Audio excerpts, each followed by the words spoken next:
Welcome to 1000 PS, welcome to Austria. We're looking at A2 bikes.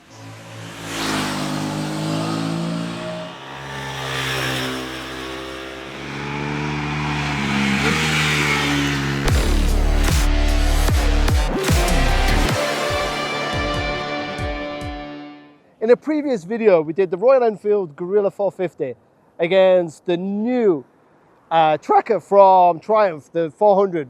Both single-cylindered, just under £5,000, 5750, similar on price, similar on power, a little less weight and a little bit more agile.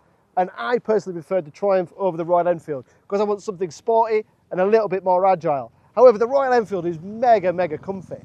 But in this class of A2 bike single cylinders, there is a bike that stands out above these two, and that is the new Aprilia Tuono 457 from Aprilia. Now, what makes this very different from the other two is that Aprilia have gone, right, what's the limit for an A2 bike? 47 horsepower. Okay, so that's what will make it. What's the maximum torque we can produce? We'll make it. What's the minimum weight we can produce? We'll make it. So it's right on the cusp of what legally an A2 licensed bike can be, which makes it way more agile, powerful and torquier than the other two. Now, okay, Aprilia Tuono, they're going for a kind of different market. It's not as retro and mechanical looking as the other two, but what an awesome little bike this new Tuono is.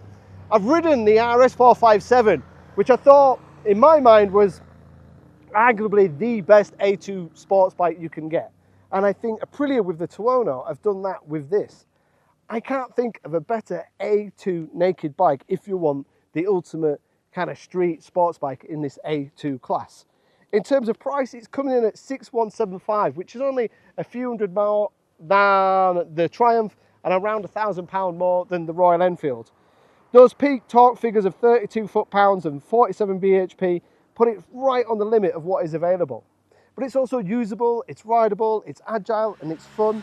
The tyres are actually a little bit unusual. They're made in India in partnership with Aprilia and with Aprilia branding, but they've worked well in the perfect conditions that we've had. It's just started raining now, so let's go see what it's like in the wet. But if I had to pick the ultimate A2 all-round bike for fun, agility, town work, sports bike work, a bit of everything, then the Tuono works as a great A2 bike. We know the Tuono works great as a big naked bike, but it now also works as a fun naked. In the UK, it's priced just over £6,000, and in my mind, I don't think there's a better A2 bike on the market. Top work, Aprilia. What really sets the Aprilia for me out above the other two and above the other bikes in this competition is it's right on the cusp of what it can be, 47 horsepower, and it's right on the minimum weight it can be. So Aprilia are quoting 159 kilograms dry or 175 kilograms wet, which is exceptionally light compared to the Royal Enfield, which is 174 kilograms dry. So this nearly weighs the same as the Royal Enfield, but with fuel in the tank to 90%. The brakes are really strong, they work really well, the feedback through the suspension is agile, it's flickable, it's fun, and it's enjoyable. You almost forget that you're on an A2 47 horsepower bike. In the first couple of gears, if you turn off the traction control, it'll pop the front up and do a few little wheelies. And on this really steep mountain pass at 1500 meters where we're losing a few horsepower, it still feels punchy, it still feels fun, and it still feels agile. Flicking it through these little hairpins, the brakes work really well. The Indian-made tyres in partnership with Aprilia have worked really well. It's really fun and agile.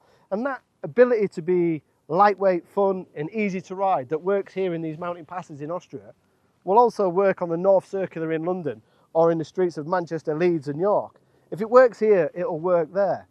I'm struggling to kind of work out another bike in this class which is as fun, as good looking and as desirable as this A2 bike. The Triumph and the Royal Enfield I think are appealing to a different market. Clearly Triumph and Royal Enfield aren't pushing the limit of the horsepower. They aren't trying to reduce weight in any area because it's more of a style object rather than a performance. Where Aprilia have gone, okay, what's the maximum power? What's the maximum torque? What's the minimum weight? That's what we're going with. We'll throw in some useful rider aids. We'll give it unique Aprilia styling and we'll put it out at just over £6,000. That is a winning combination in the A2 class. If you want in my mind, the best A2 naked bike, there you have it. If you want something a little bit more stylish, then you've got a choice between the Royal Enfield and the Triumph. And as we've said in a previous video, if it was my choice, it would be the Triumph over the Enfield. Hope you've enjoyed a little bit of a different taste and a different take on the A2 market. Looking forward to seeing your comments below.